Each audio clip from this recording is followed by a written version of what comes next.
Hello, I'm Joan Kjaer, and this is WorldCanvass. Thank you for joining us for tonight's program. You are listening to the third part of a four-part series on arts and human rights. We're calling the Arts as Vocabulary. So thank you for joining us for this program. We are coming to you from the Senate Chamber of the Old Capitol Museum on the campus of the University of Iowa. And we want to say thank you first to our partners, the Pentecost Museums, the Hawkeye Network, and also KRUI Radio. We're discussing the power of the arts, whether the performing arts or the creative arts, to influence our understanding of the world around us, and maybe to challenge us a little bit in our comfort zones, particularly where human rights are concerned. A little earlier, we heard about a year-long initiative in the Division of Performing Arts that's a collaboration with the UI Center for Human Rights on human rights and the arts and the interaction between the two. In the second segment, we talked a little bit about performance and expression, exploring dance, communal music, and reflective writing. And in this program, we want to look at some of the ways in which human rights issues are addressed through literature, through visual communication, and through film. So joining me on stage are Kjaer, a Burmese poet and a member of the 2013 IWP, or International Writing Program, here at the University of Iowa. Thank you for coming, Kjaer. Hello. And next to him is Gratima, who's a professor in the School of Art and Art History. Hi, Ab. Thank Hello, you. Joan. And Nathan Platt is our third guest for this segment. He's an assistant professor in the School of Music. A pleasure to have you here, Nathan. Thanks. Thank you, Joan. You're welcome. So by bearing witness, by exploring injustice and offering hope, the arts can help us, or maybe even force us, to see some things we may not have been able to see or may think we don't want to have to be confronted with. They can show us new ways to look at life's complexities. They can raise a call for freedom that neither politicians nor military rulers can silence. I'd like to begin the conversation with Kjaer, our poet, just next to me here. As I mentioned, you are from Burma, from Myanmar, and you're living currently in Iowa City. And first of all, welcome. Yes, glad to have you here. Thank you. And you're the author of many, many poetry collections. I've translated many poets, Americans, East Europeans, Russians, Chinese. You also edit a quarterly called Poetry World. You're a teacher, very accomplished guy. And you live in a country that has had its share of political trouble. Yes, of course. Yeah, so could you just tell us a little bit about how that environment affects the writer you are? Well, our country, Burma, has gone through two successive military regimes which lasted for 50 years, started from 1962 to 1988. And then the next regime started from 1988 to 2011. So, you know, having lived under those 50 years of political repression and dictatorship, it has really hurt our literature in many ways. As a poet, you know, what the regime, what those two regimes have done is to restrict our poetic language, to restrict our expressions, to restrict the words we use. Now, for instance, at one time we were not allowed to use the phrase, the sun set, because the first military dictator's name was Ne Win in Burmese, which means bright sun. So the sun must not set in poetry. Oh my God. And then we were not allowed to use words like poverty or military. And when Aung San Suu Kyi came onto the scene, we were not allowed to use the word rose in our poems because she always wore roses.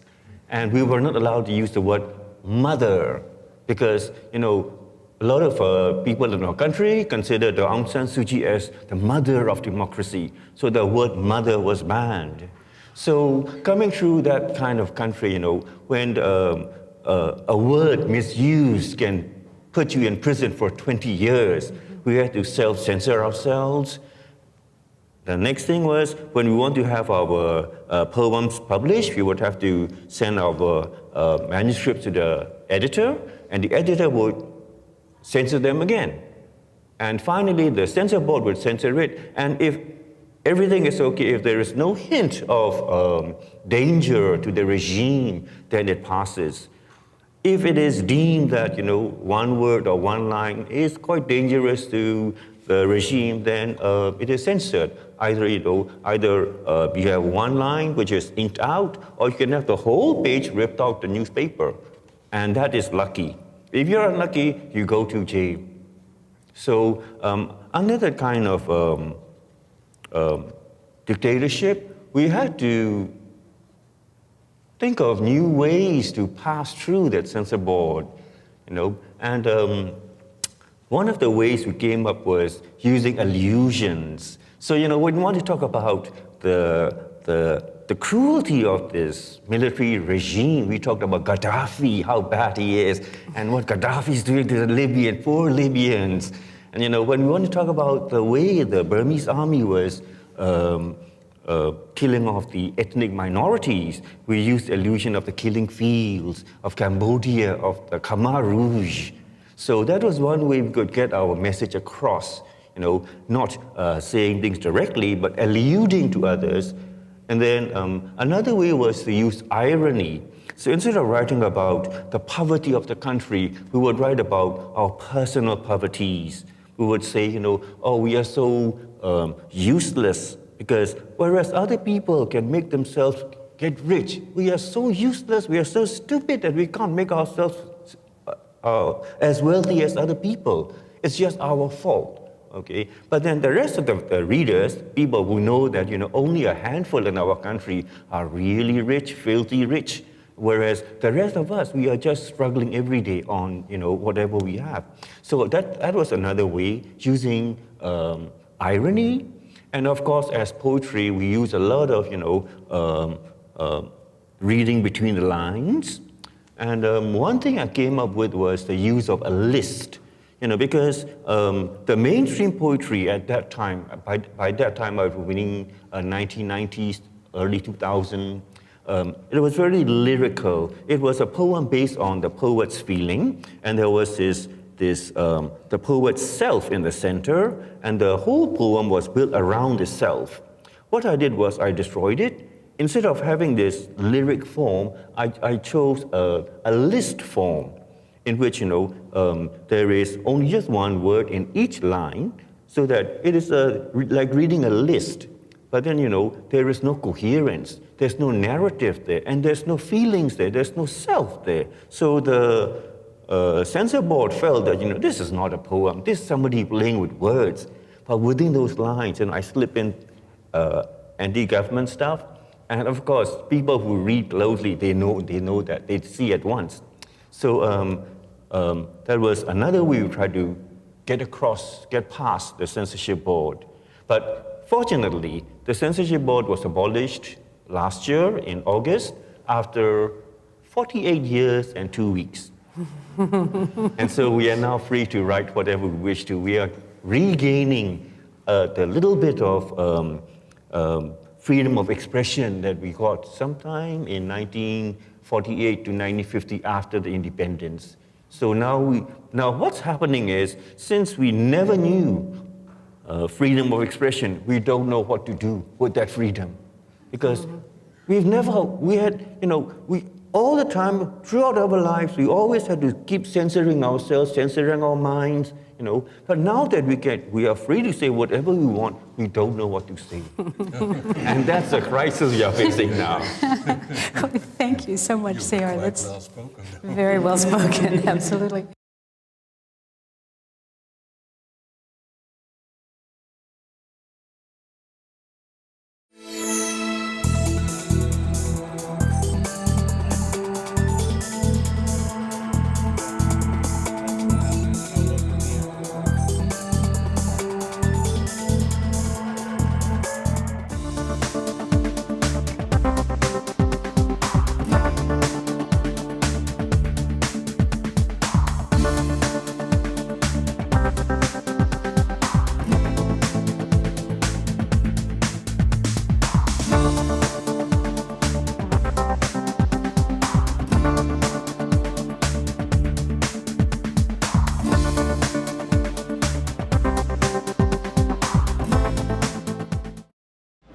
Show your Iowa pride, the Iowa Hawk Shop, where Iowa shops. The ultimate collection of Iowa Hawkeye merchandise, gifts, and apparel. Help support the University of Iowa. All proceeds benefit men's and women's athletic teams and student programs. The Iowa Hawk Shop, where Iowa shops. Show your Iowa pride. Call 1-800-HAWK-SHOP or visit www.hawkshop.com.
This series explores topics that are international in scope and central to our understanding of how individuals fit into our global landscape. Watch WorldCanvass on the Hawkeye Network.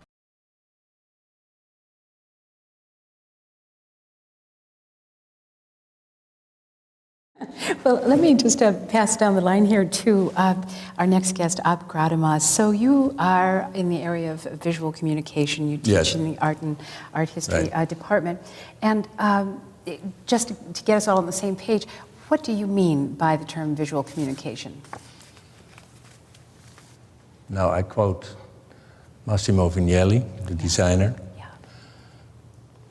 Well, graphic design, let me put it that way, more specifically maybe, is giving meaningful visual form to information. And that through what? My journey became more and more important to me. Yeah. Yeah. Now tell us about your journey a little bit. You're originally from the Netherlands. From the Netherlands, I had a studio with a partner and did a lot of design work for theaters, music, even a number of national postage stamps, so we were doing well. I was always watching on the TV documentaries and programs for volunteers working in Africa specifically. I always wanted to see elephants live, not in a zoo, that's one. Secondly, all the volunteers were always carpenters, doctors, engineers, irrigation specialists, agronomists, never a graphic designer. But then they asked me to go to Ghana and set up a visual communication unit as part of a large international agricultural project. I did that, and with my Ghanaians counterparts and people, I trained people in graphic design and photography and so forth. And we made some designs on the request from agronomists for the agricultural program for irrigation. And we did, or I told them to do the same things as I was always doing in the Netherlands. You could get away with anything. And there, in Ghana, not at all. So, obviously there is literacy and a lack of literacy. 85% of the people around there were illiterate, verbally. And then I began to discover there's another kind of literacy, which is visual literacy.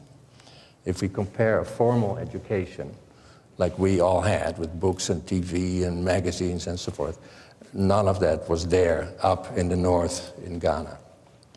And I began to investigate and got more and more and more interested in that other side of graphic design as a tool for what? Social marketing, you know, advancing the health, helping to health, food, shelter for the people in the communities. So that really got me, and it changed my life, because in Navrongo, Ghana, I met Professor Ashcroft here from the university, who was sent out by FAO, and started working together. And he said at some point, well, if you're interested, after you've gone back to the Netherlands, give me a call. And after being 2 years back in the Netherlands, I did, and he said, when are you coming?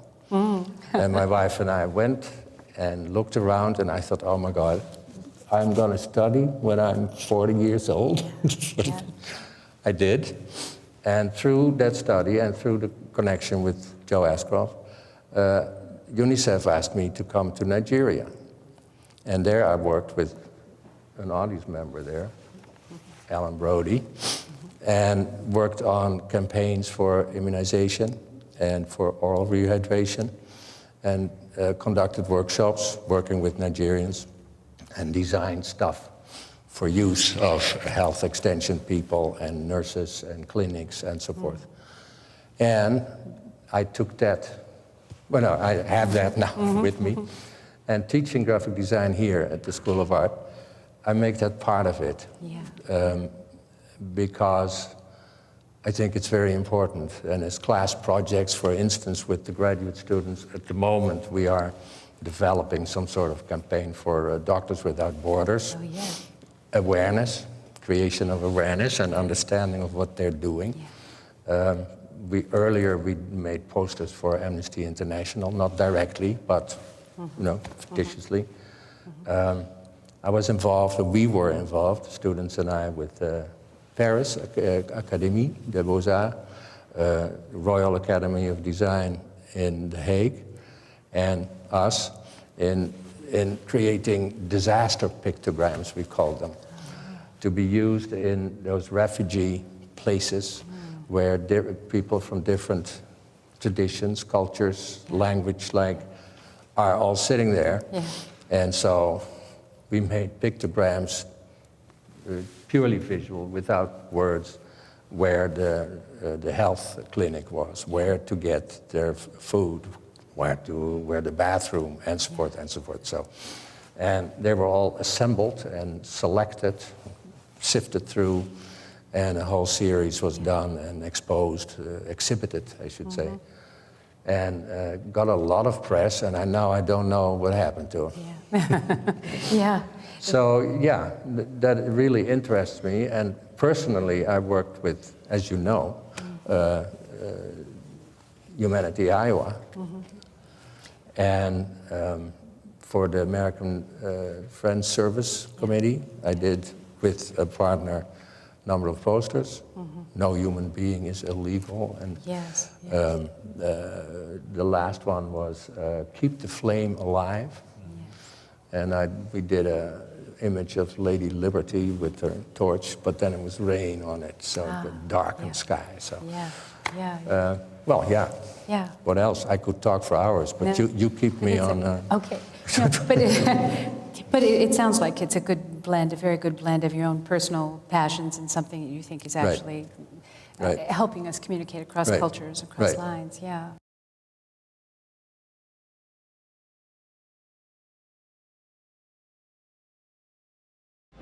Show your Iowa pride, the Iowa Hawk Shop, where Iowa shops.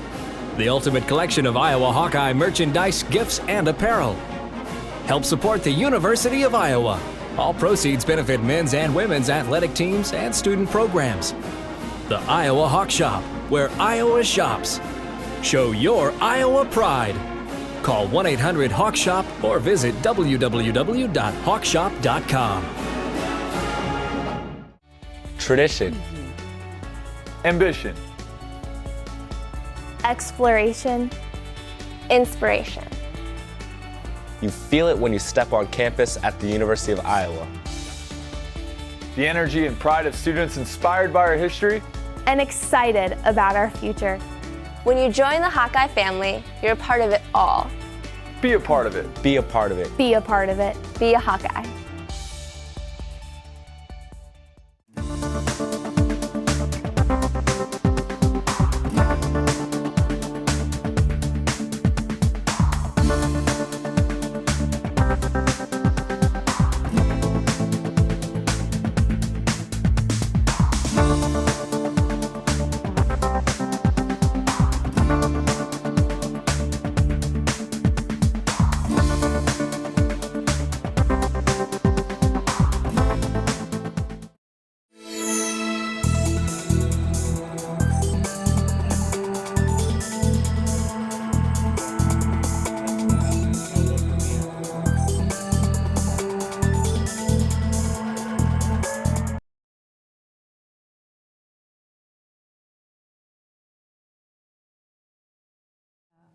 Yeah, thank you, I want to just slip over to you now, Nathan, if I may. And I know that all of us, I'm sure everyone here, watches films, has heard film scores, has been impressed or impacted in some way by some things we've heard in films. And of course, in particular relationship to human rights here, I thought I could ask you to tell us a little bit about how music in films is used to tell messages, some that many of us would think were positive and uplifting and so on, and sometimes not such a good message. Sure. Well, yes, and so you mentioned that most of us have seen films and we're attracted to it for a variety of different reasons. I think one of the things that is compelling about film is it's often an immersive experience of some kind, and so we're obviously getting the visuals and we're hearing, sometimes spatial, in a stereo-like setting, and we get this kind of experience in other forms, opera, theater, dance. It's possible for us to sort of have that moment where we're just sort of overwhelmed by the variety of messages that are coming to us simultaneously. The thing that is sort of exciting and you could say potentially dangerous about film is it is easily replicable and can be thousands of prints can be run off, they can be distributed around the world. And now in our digital age, when you can post a cat video to YouTube and it can be around the world in minutes, we're almost desensitized to that. But that is a tremendous, remarkable facet of the medium. And so it has been used for good and for ill, and discussion of censorship is certainly key when it comes to discussions of film, because when you think of when sort of the greatest numbers of people were going to movie theaters to see film in the 30s and 40s before the competition of television and some other formats, you also have these totalitarian regimes. You have the Hitler and the Nazis and Joseph Goebbels, who all had avid, actually quite genuine interest and love for film. And also were in some ways had an especially keen appreciation for what it could do in terms of swaying people to a particular idea or message. And so there's kind of that sort of dark side of it that I think is important, and I think it still influences the way people make films now, which is on the one hand this sort of capability to show people images from around the world, and craft a narrative and make people aware of situations that they would not otherwise be aware of. But there's also this sort of this fear that it could also be manipulative in some kind of way, and I wouldn't want to sort of suggest that it's either propaganda or it's bearing witness. Oftentimes these two are sort of holding hands in uncomfortable and sometimes very interesting ways.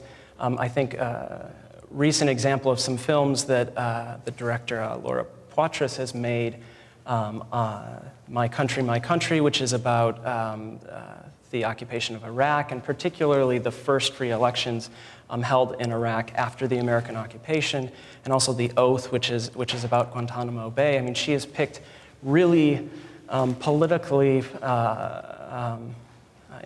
potentially incendiary topics, and she's trying to sort of for primarily an American audience, but certainly not exclusively American audience, have people think about these issues in ways that we don't get through the newspapers and through sort of television journalistic media. And so one of the things that she does is she focuses on individuals. In the one about Iraq, it is about a particular Sunni doctor who's running for a civil municipal office. It's about his family. There is no voiceover narration. Her sort of contribution to it is sort of very self-effacing. We really feel like we're just sort of watching them in the day-to-day sort of what is this experience like living in Baghdad while we're sort of preparing for this particular election and just things as simple as not having power and having to light the kitchen with kerosene lamps and things that we don't necessarily think about. Similarly with the Guantanamo Bay, it's told sort of through the perspective of somebody who had been Osama bin Laden's bodyguard and had since then well, now he was raising a family, and he was still had very many, he was still, the thing that's so fascinating about the oath is he's such a complicated individual, and still is sort of, has certain sort of jihadist tendencies and beliefs. On the other hand, he has an adorable son, and he's most concerned about his family and their safety and their health, and he is sort of appalled by the what has happened with September 11th and what has happened in the aftermath of that. And so, again, her sort of take on that is to sort of step aside and let the visuals do that, and that is a means of communication that we could say leaves more space for the imagination of the viewer to sort of interact and come away with their own conclusions. Mm-hmm. We could also say that by her sort of holding back, she's also being even more sort of careful in how she's stitching it together, because we are not hearing her voice. We're not sort of seeing necessarily in a sort of explicit way how she's thinking about it. But yeah, please. You said something very interesting, that the audience can make up its own mind and interpret. Yeah.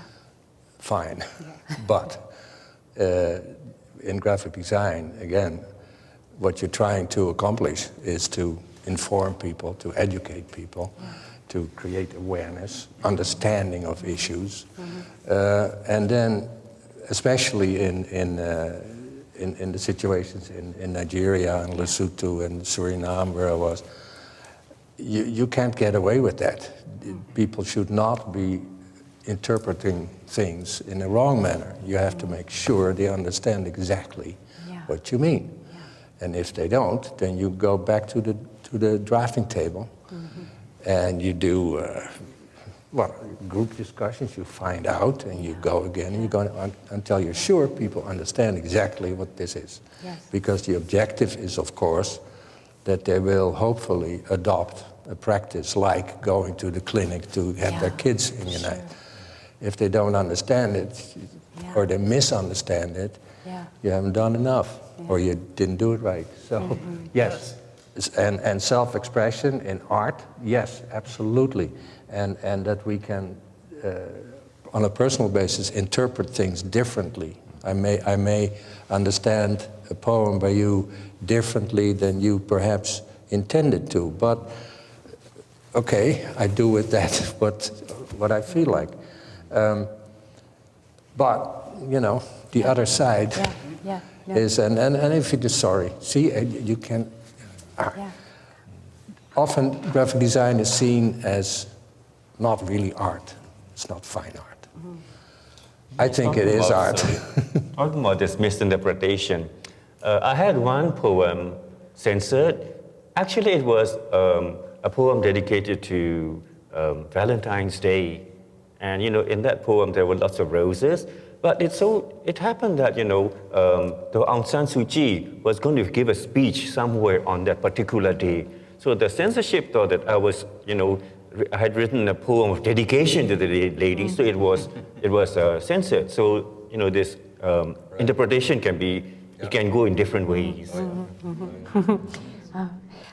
I wish we had so much more time. I apologize for breaking this good conversation off, but we'll move on to our next segment and then follow up.